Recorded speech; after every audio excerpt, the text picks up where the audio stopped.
क्या आप जानते हैं, एक ऐसा मंदिर जो बार बार टूटा गया, बार बार जलाया गया, लेकिन हर बार वो उसी भव्य रूप से खड़ा रहा। एक ऐसा मंदिर जिसकी गाथा सिर्फ आस्था नहीं बल्कि साहस, संघर्ष और अमर इतिहास की कहानी है।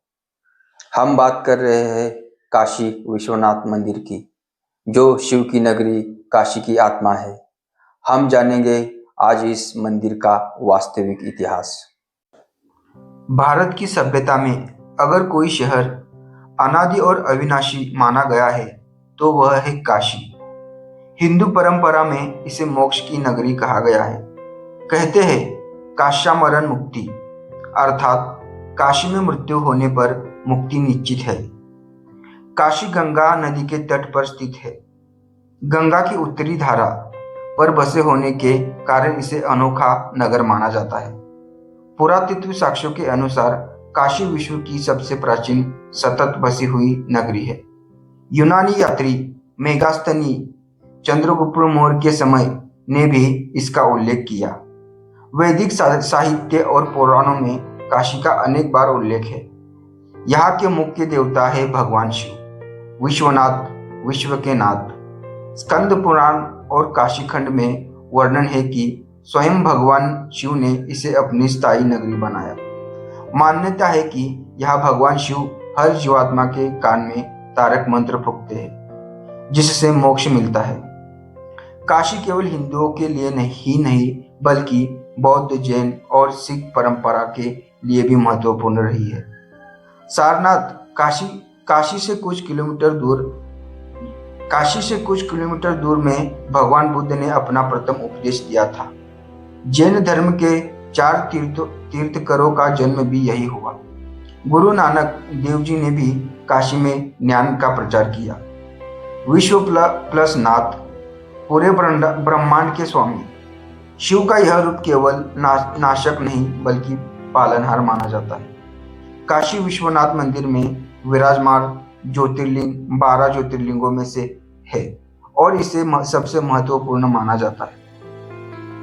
काशी की महिमा केवल भूगोल या इतिहास तक सीमित नहीं है।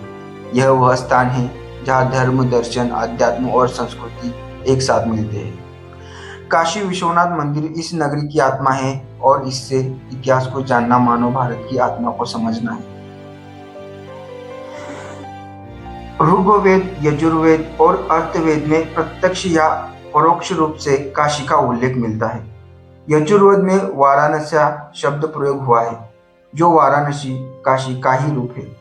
वैदिक काल में यह नगर धर्म, शिक्षा और यज्ञों का प्रमुख केंद्र था। यहाँ शिव की उपासना लिंग रूप में प्रारंभ हुई। द्वादश ज्योतिर्लिंगों का उल्लेख पुराणों में मिलता है। इन 12 में से सबसे महत्वपूर्ण माना जाता है काशी विश्वनाथ। स्कंद पुराण के काशी खंड में कहा गया है कि यहाँ का ज्योतिर्लिंग स्वयंभू है, अर्थात स्वयं प्रकट हुआ। शिव ने इसे आनंद कानन में स्थापित किया और कहा, यहाँ मेरी स्थायी निवास स्थली होगी। स्कंद पुराण काशी खंड, इसमें काशी की महिमा का सबसे विस्तृत वर्णन मिलता है। लिखा है, काश्याम ही विश्वनाथम स्वयंभू जगत प्रभु। काशी में विश्वनाथ स्वयंभू रूप से विराजमान है। कहा गया है कि यह नगरी कभी नष्ट नहीं होती। लिंग पुराण, इसमें ज्योतिर्लिंगों की महिमा बताई गई है। विश्वनाथ को समस्त ब्रह्मांड का नाथ और मोक्ष प्रदाता कहा गया है। महाभारत अनुशासन पर्व, युधिष्ठिर द्वारा भीमसेन से प्रश्न में काशी के विश्वेश्वर का उल्लेख आता है। महाभारत में वाराणसी को धर्म, ज्ञान और मोक्ष का केंद्र कहा गया। शैव, शाक्त और वैष्णव सभी मतों ने काशी को पवित्र माना। अद्वैत वेदांत के प्रवर्तक आदि शंकराचार्य ने भी यह आकर शिवलिंग की उपासना की और मठ स्थापित किया। कहा गया, यहाँ की गंगा और विश्वनाथ का संगम आध्यात्म चेतना का केंद्र माना गया। वैदिक और पुराण काल में मंदिर की सटीक संरचना का विवरण नहीं मिलता, लेकिन यह स्पष्ट है कि यह शिवलिंग प्राचीन काल से पूजित हो रहा था। बाद में गुप्त और कन्नौज के राजाओं ने यहाँ भव्य मंदिर का निर्माण कराया, जिसके अवशेष पुरातत्व में मिलते हैं। प्राचीन काल में काशी केवल एक नगर नहीं था, बल्कि आध्यात्मिक शक्ति का केंद्र था। यहाँ शिव विश्वनाथ के रूप में सदा उपस्थित माने गए। पुराणों और महाकाव्य में इसका वर्णन इस बात का प्रमाण है कि काशी विश्वनाथ मंदिर का अस्तित्व सहस्त्र शताब्दियों से चला आ रहा है। चौथी छठी शताब्दी ईस्वी में गुप्त साम्राज्य भारत का सबसे शक्तिशाली साम्राज्य था। इस काल को भारत का स्वर्ण युग कहा जाता है। कला, साहित्य, वास्तुकला और धर्म के क्षेत्र में अभूतपूर्व विकास हुआ। काशी गुप्त शासनकाल में एक प्रमुख धार्मिक और शैक्षणिक केंद्र बनकर उभरी। गुप्त शासकों ने शिव और विष्णु दोनों के मंदिरों का निर्माण कराया। शिव को विशेष रूप से विश्वनाथ रूप में प्रतिष्ठापित किया गया। इस समय काशी विश्वनाथ मंदिर को एक भव्य रूप मिला, जिसमें गर्भगृह, मंडप और शिखर थे। मंदिर की शैली नागर वास्तुकला पर आधारित थी। चीनी यात्री हेनसांग 7वीं शताब्दी में भारत आया। उसने वाराणसी काशी को एक प्रमुख धार्मिक और शैक्षणिक नगर बताया। उसने लिखा कि यहाँ सैकड़ों मंदिर और हजारों साधु सन्यासी निवास करते थे। यद्यपि उसने विशेष रूप से विश्वनाथ मंदिर का उल्लेख नहीं किया, परंतु काशी की धार्मिक महत्वता को विस्तार से लिखा। गुप्तों के पतन के बाद हर्षवर्धन 7वीं शताब्दी का उदय हुआ। हर्षवर्धन ने भी काशी को संरक्षण दिया। उसने यहाँ कई मंदिरों का जीर्णोद्धार कराया। काशी का महत्व बौद्ध धर्म के साथ साथ शिव उपासना में और अधिक बढ़ा। इस समय काशी केवल भारत ही नहीं, बल्कि एशिया के विभिन्न हिस्सों से आने वाले यात्रियों और विद्वानों के लिए एक तीर्थ था। यहाँ प्रतिदिन हजारों साधु, विद्वान और भक्त गंगा स्नान कर विश्वनाथ के दर्शन करते थे। मंदिर के चारों ओर बाजार और घाटों का विकास हुआ, जो आज भी विद्यमान है। गुप्त और हर्ष काल में काशी विश्वनाथ मंदिर ने धार्मिक और सांस्कृतिक उत्कर्ष का दौर देखा। यहाँ मंदिर केवल उपासना का स्थान नहीं, बल्कि ज्ञान, कला और संस्कृति का केंद्र बन चुका था। यही वह काल था जिसने काशी विश्वनाथ को एक विश्व प्रसिद्ध तीर्थ बना दिया। 11वीं शताब्दी से भारत में मुस्लिम आक्रमणों की शुरुआत हुई। महमूद गजनी ने उत्तर भारत के अनेक मंदिर तोड़े, लेकिन काशी तक नहीं पहुंच सका। 12वीं शताब्दी में कुतुबुद्दीन ऐबक की सेनाओं ने बनारस पर हमला किया। उस समय यहाँ सैकड़ों मंदिर थे, जिनमें प्रमुख था काशी विश्वनाथ मंदिर। 1194 ईस्वी में कुतुबुद्दीन ऐबक के सेनापति कुतुबुद्दीन हसन ने काशी पर आक्रमण किया। उसने विश्वनाथ मंदिर सहित अनेक मंदिर तोड़ डाले। कई विद्वान और पुजारी मारे गए। मंदिर के कुछ हिस्सों को मस्जिद में बदल दिया गया। यह विश्वनाथ मंदिर का प्रथम बड़ा विध्वंस माना जाता है। इस विनाश के बाद स्थानीय राजा और भक्तों ने मिलकर धीरे धीरे मंदिर का पुनर्निर्माण किया। 13वीं 15वीं शताब्दी के बीच विभिन्न राजाओं और भक्तों ने मंदिर को संभाला।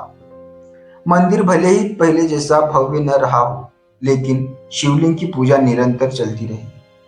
16वीं शताब्दी में शेरशाह सूरी के समय बनारस में राजनीति अस्थिरता रही, लेकिन अकबर 1556-1605 ने धार्मिक सहिष्णुता दिखाई। अकबर ने काशी के ब्राह्मणों और मंदिरों को संरक्षण दिया। अकबर के मंत्री टोडरमल और उसकी पुत्री ने विश्वनाथ मंदिर का जीर्णोद्धार कराया। यह पुनर्निर्माण मंदिर के इतिहास में एक नया अध्याय था। टोडरमल और उनकी पुत्री ने मंदिर को पत्थर और लकड़ी से सजाया। मंदिर के चारों ओर तीर्थ यात्रियों के लिए धर्मशालाएं बनाई गई। पुजारियों को भूमि और दान दिए गए। 16वीं शताब्दी के उत्तरार्ध में काशी विश्वनाथ मंदिर पुनः अपनी महिमा और आस्था का केंद्र बन गया। मध्यकालीन आक्रमणों ने काशी विश्वनाथ मंदिर को कई बार तोड़ा, लेकिन हर बार भक्तों और राजाओं की आस्था ने इसे पुनर्निर्मित किया। यह दर्शाता है कि मंदिर केवल एक इमारत नहीं था, बल्कि आस्था की धड़कन था। जो किसी भी शक्ति से दबाया नहीं जा सका। अब 1194 ईस्वी में मोहम्मद गोरी की सेना ने जयचंद कन्नौज को हराया। बनारस काशी पर कुतुबुद्दीन ऐबक का कब्जा हुआ। विश्वनाथ मंदिर को तोड़ा गया और उसके स्थान पर मस्जिद बनाने की कोशिश हुई। हालांकि शिवलिंग को भक्तों ने सुरक्षित निकालकर फिर से स्थापित कर पूजा जारी रखी। दिल्ली सल्तनत के शासन इल्तुतमिश खिलजी तुगलक समय समय पर काशी पर हमला करते रहे। इस दौरान मंदिर कई बार नष्ट हुआ और स्थानिक हिंदू राजाओं ने इसे पुनः बनवाया। काशी में आस्था इतनी गहरी थी कि चाहे मंदिर की दीवारें टूट जाए, शिवलिंग की पूजा कभी बंद नहीं हुई। अकबर ने धार्मिक सहिष्णुता की नीति अपनाई। उसने काशी में मंदिरों और ब्राह्मणों को दान दिया। उसने मंत्री टोडरमल और उनकी पुत्री ने विश्वनाथ मंदिर का भव्य पुनर्निर्माण कराया। इस पुनर्निर्माण से मंदिर पुनः काशी का गौरव बन गया। कहा जाता है कि मंदिर के चारों ओर 40 से अधिक छोटे मंदिर भी बनाए गए। अकबर के समय हिंदुओं को पूजा और तीर्थ करने की पूरी स्वतंत्रता थी। काशी पुनः तीर्थ यात्रियों का प्रमुख केंद्र बन गई। इस समय अनेक संत जैसे तुलसीदास और कबीर काशी में सक्रिय रहे। अकबर के बाद जहांगीर ने भी सहिष्णुता की नीति को जारी रखा। शाहजहां ने कई बार मंदिरों पर प्रतिबंध लगाए, लेकिन विश्वनाथ मंदिर का अस्तित्व बचा रहा। भक्तों और स्थानिक राजाओं ने मंदिर को बार बार संभाला। कुतुबुद्दीन ऐबक के आक्रमण से लेकर शाहजहां तक का समय मंदिर के लिए संकट और पुनर्निर्माण का दौर था। भले ही आक्रमणकारी मंदिर को बार बार नष्ट करते रहे, लेकिन हर बार आस्था और श्रद्धा ने उन्हें पुनर्जीवित किया। यह काशी की उस आत्मा का प्रमाण है जो हर युग में शिव की नगरी के रूप में जीवित रही। औरंगजेब मुगल सम्राट 1658-1707 था। उसने धार्मिक नीतियां में कठोरता अपनाई और कई हिंदू मंदिरों को तोड़कर मस्जिदें बनवाई। 1669 ईस्वी में काशी विश्वनाथ मंदिर पर हमला हुआ। मंदिर को पूरी तरह तोड़ दिया गया और उसी स्थान पर ज्ञानवापी मस्जिद का निर्माण किया गया। भक्त और पुजारी मंदिर के विध्वंस से बेहद सुखी हुए। कई भक्तों ने शिवलिंग को गुप्त स्थान पर सुरक्षित कर लिया। कहा जाता है कि शिवलिंग को स्थानीय श्रद्धालु ने गंगा किनारे छिपाकर पूजा जारी रखी। औरंगजेब ने मस्जिद को मुगल स्थापत्य कला में बनवाया। मस्जिद की दीवारें और खंभे सादगी और शक्ति का प्रतीक बने। कहा जाता है कि मस्जिद की नींव उसी जगह डाली गई जहां मूल विश्वनाथ मंदिर का गर्भगृह था। स्थानीय लोग आज भी मंदिर और मस्जिद के बीच का विवाद और इतिहास जानते हैं। भक्तों ने मंदिर के पुनर्निर्माण के लिए धीरे धीरे प्रयास शुरू किए। 18वीं शताब्दी में मराठों और अहिल्याबाई होलकर के सहयोग से मंदिर पुनः बनवाया गया। यह पुनर्निर्माण वास्तविक श्रद्धा और सामूहिक प्रयास का प्रतीक बना। औरंगजेब का हमला काशी विश्वनाथ के इतिहास में सबसे दर्दनाक अध्याय था। फिर भी शिवलिंग की पूजा और भक्तों की आस्था कभी समाप्त नहीं हुई। यह अध्याय दर्शाता है कि सच्ची आस्था किसी भी कठिनाई से नष्ट नहीं होती, बल्कि नए रूप में जीवित रहती है। औरंगजेब 18वीं शताब्दी में काशी। औरंगजेब के बाद मुगल साम्राज्य कमजोर पड़ने लगा। इस दौरान उत्तर भारत में स्थानीय हिंदू शासकों और मराठों ने सत्ता बढ़ाई। काशी विश्वनाथ मंदिर की बहाली और संरक्षण उनके प्रमुख लक्ष्य में शामिल था। अहिल्याबाई होलकर मालवा की रानी ने 18वीं शताब्दी में मंदिर का पुनर्निर्माण कराया। उन्होंने मंदिर को भव्य और मजबूत स्थापत्य के साथ पुनः स्थापित किया। गर्भगृह और शिखर को फिर से बनाया गया, जिससे मंदिर का वैभव लौट आया। मराठा सेनाओं ने मंदिर की सुरक्षा के लिए सैनिक तैनात किए। राजपूत शासकों ने धन और संसाधन देकर मंदिर की स्थापना में सहयोग किया। इस सामूहिक प्रयास ने मंदिर को बार बार विध्वंस और संघर्ष के बावजूद बचाया। पुनर्निर्मित मंदिर में गर्भगृह, मंडप और भव्य शिखर शामिल थे। हजारों श्रद्धालु और तीर्थयात्री नियमित रूप से दर्शन करने लगे। यह मंदिर अब न केवल आस्था का केंद्र था, बल्कि काशी की सांस्कृतिक और सामाजिक पहचान बन गया। मंदिर का पुनर्निर्माण काशी के नागरिकों के लिए आत्मसम्मान और धार्मिक पुनर्जागरूक का प्रतीक बना। शिक्षा, कला और संस्कृति भी मंदिर के आसपास भलीभूत हुई। यहाँ अनेक संत और विद्वान सक्रिय हुए जो काशी को भारत का आध्यात्मिक हृदय बनाते रहे। मराठा और राजपूत शासकों की मेहनत और अहिल्याबाई होलकर के साहस ने काशी विश्वनाथ मंदिर को फिर से वैभव और गौरव प्रदान किया। यह साबित करता है कि सच्ची आस्था और सामूहिक प्रयास किसी भी कठिनाई में भी धर्मस्थली को जीवित रख सकते हैं। 1775 के आसपास ब्रिटिश ईस्ट इंडिया कंपनी ने बनारस पर राजनीतिक नियंत्रण स्थापित किया। काशी विश्वनाथ मंदिर अब भी धार्मिक केंद्र के रूप में प्रसिद्ध था। ब्रिटिश प्रशासन ने मंदिर पर सीधे आक्रमण नहीं किया, लेकिन राजनीति और आर्थिक नियंत्रण बनाकर रखा। ब्रिटिश सरकार ने मंदिर के कर्मचारियों और पुजारियों पर प्रशासकीय नियंत्रण लगाया। मंदिर में होने वाले दान और संपत्ति का लेखा जोखा ब्रिटिश अधिकारियों द्वारा रखा गया। इसने मंदिर की स्वतंत्रता को प्रभावित किया, लेकिन पूजा और धार्मिक अनुष्ठान जारी रहे। ब्रिटिश शासन ने काशी में यातायात और शहर की व्यवस्था में बदलाव किए। तीर्थ यात्रियों के लिए सुविधाएं बढ़ाई, जैसे घाटों का निर्माण और सड़कें। मंदिर आसपास के बाजार और संस्कृति को जीवित रखने में मदद मिली। इस समय काशी शिक्षा और कला का केंद्र भी बनी रही। कई स्थानीय राजाओं और भक्तों ने ब्रिटिश प्रशासन के फैसलों का विरोध किया। मंदिर के पुनर्निर्माण, सुधार और भूमि विवाद में ब्रिटिश अधिकारियों ने मध्यस्थता की। 19वीं शताब्दी में मंदिर ने कई बार सामूहिक धार्मिक उत्सव और मेला आयोजित किए, जो स्थानीय और विदेशी यात्रियों को आकर्षण करते थे। ब्रिटिश शासन ने कुल मिलाकर मंदिर की पूजा को जारी रखने की अनुमति दी। कई विद्वान और संत काशी में सक्रिय रहे और मंदिर के धार्मिक, सांस्कृतिक और सामाजिक महत्व को बनाए रखा। इस काल में काशी विश्वनाथ मंदिर केवल आस्था का केंद्र नहीं रहा, बल्कि संस्कृति, शिक्षा और राजनीति का भी केंद्र बन गया। 19वीं और 20वीं शताब्दी में काशी केवल धार्मिक नगर नहीं रहा, बल्कि राष्ट्रीय जागरूकता का केंद्र बन गया। बनारस हिंदू विश्वविद्यालय और स्थानीय संस्कृत विद्यालयों के माध्यम से शिक्षा और राष्ट्रीय विचारों का प्रसार हुआ। काशी विश्वनाथ मंदिर के पुजारी और भक्त कई बार स्वतंत्रता आंदोलन में सक्रिय रहे।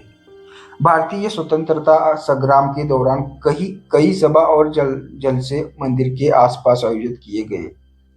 19वीं-30 के दशक में गांधी जी और राष्ट्रीय नेता काशी आए और जनता को जागरूक किया। मंदिर के प्रांगण और आसपास की गलियों में स्थानीय जनता ने स्वदेशी आंदोलन और असहयोग आंदोलन में हिस्सा लिया। मंदिर ने केवल आध्यात्मिक नहीं, बल्कि सामाजिक जागरूकता का भी केंद्र बनाया। काशी के साधु, ब्राह्मण और नागरिक स्वतंत्रता के लिए एकजुट हुए। मंदिर ने लोगों को न्याय, धर्म और स्वतंत्रता के लिए प्रेरित किया। स्वतंत्रता संग्राम के दौरान मंदिर ने धार्मिक धरोहर और सांस्कृतिक पहचान को बनाए रखा। स्थानीय समुदाय ने मंदिर के संरक्षण में सहयोग किया। यह समय दिखता है कि काशी विश्वनाथ मंदिर केवल पूजा का स्थल नहीं, बल्कि सांस्कृतिक और राष्ट्रीय चेतना का केंद्र था। 1947 में भारत की स्वतंत्रता के बाद काशी विश्वनाथ मंदिर को स्वतंत्रता और सुरक्षा मिली। मंदिर की पूजा और धार्मिक गतिविधियां बिना किसी बाधा के जारी रही। स्थानीय प्रशासन ने मंदिर के संरक्षण और विकास के लिए कदम उठाए।